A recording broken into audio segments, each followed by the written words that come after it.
Hi, my name is Zara Tiebo. I'm a supply chain manager at Pixel Electric.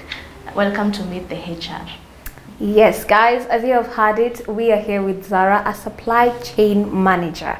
Now, I know I've already sparked your curiosity and you have questions as to what a supply manager does. But before that, we're going to walk through her journey so that if you're looking forward to probably pursuing that course, now that you will know more about it, you can have the facts right.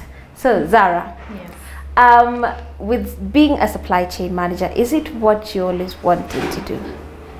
I can't really say that I wanted to do supply chain because in high school I was more into fun things. I used to do journalism, debate.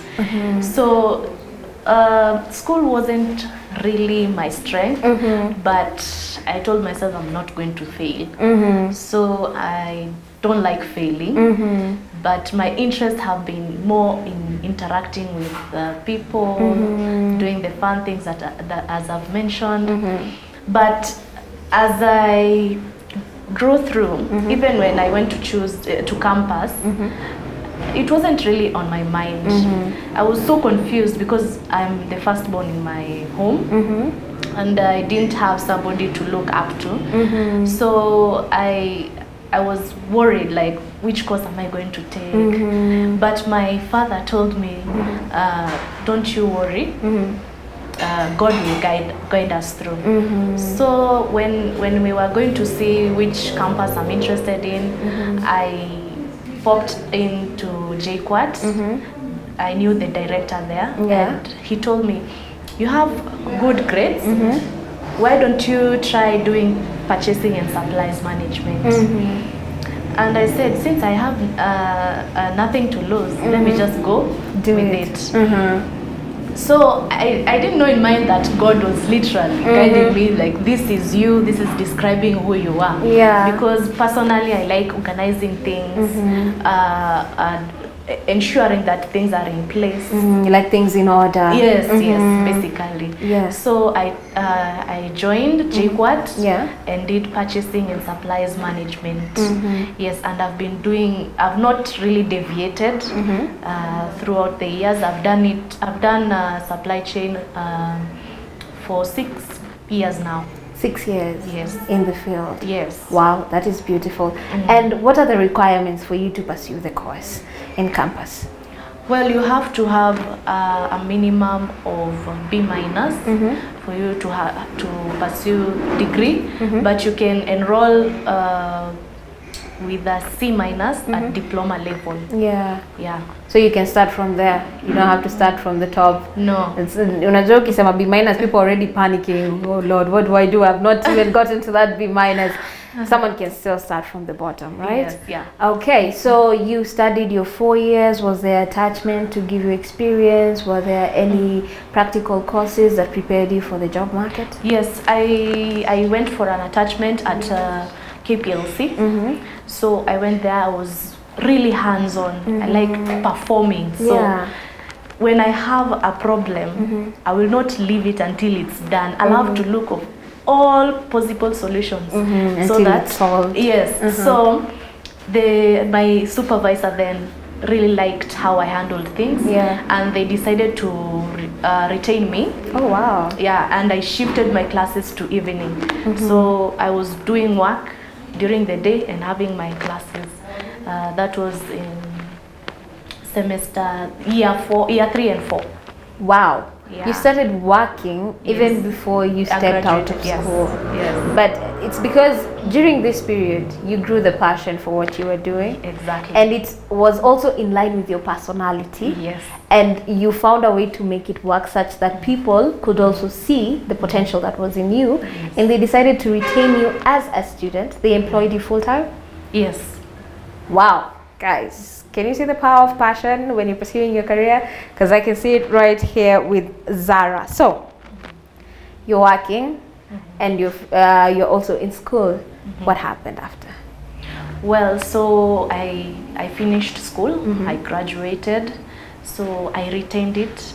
At the moment I had those fears that of tarmacking. You know, there's that norm, and people keep telling you that jobs are not out.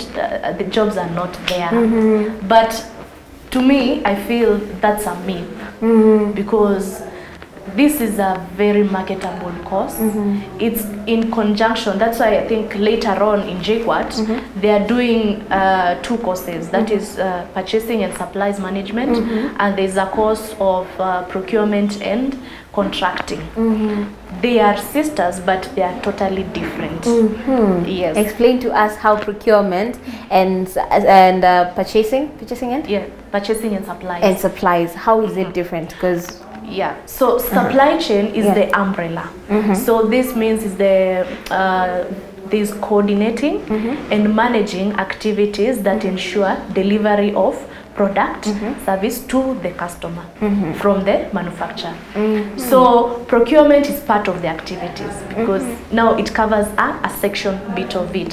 So there are several steps that pertain procuring, and the supply chain is the umbrella of it. So after buying things, what next? What happens? So supply chain ensures that those things are bought, they are in transit, they have to be stored well, that is the inventory management, and then they have to be at the distributorship so that they can be retailed to the customer.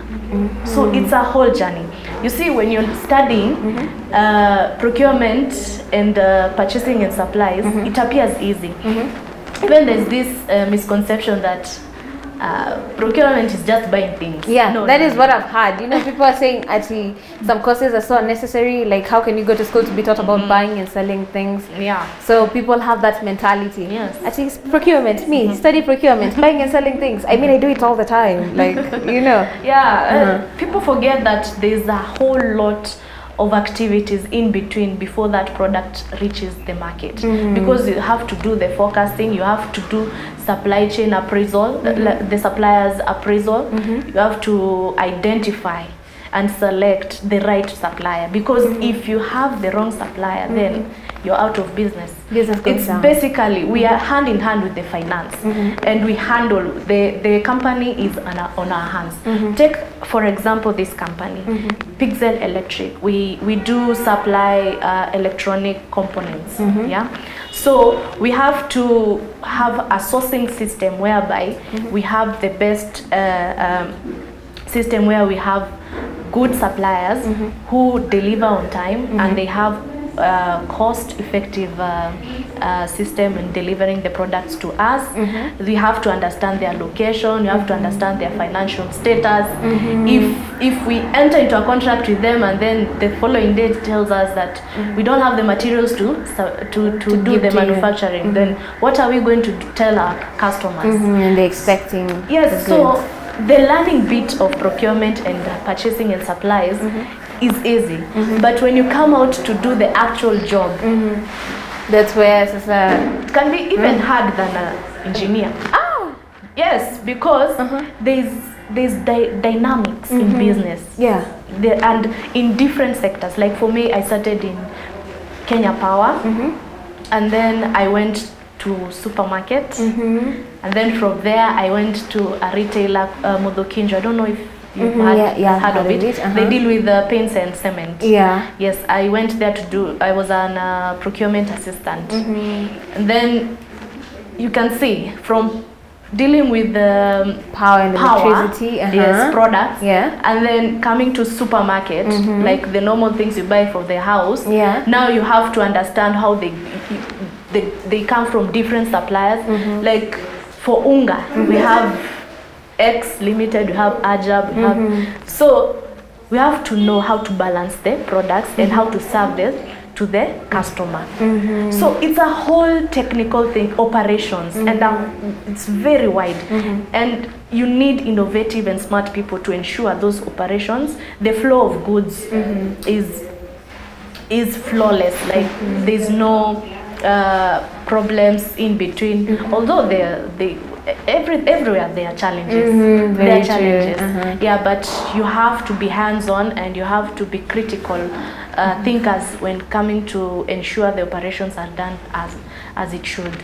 And so right now you're working for an electric company. Yeah. Will you give us a brief description of what a day in your life as a supply chain manager looks like? But we'll get into that after we take this break. Guys, I hope you're learning something about being a supply chain manager, and if you're looking forward to actually pursuing it more, I hope you're taking down the notes.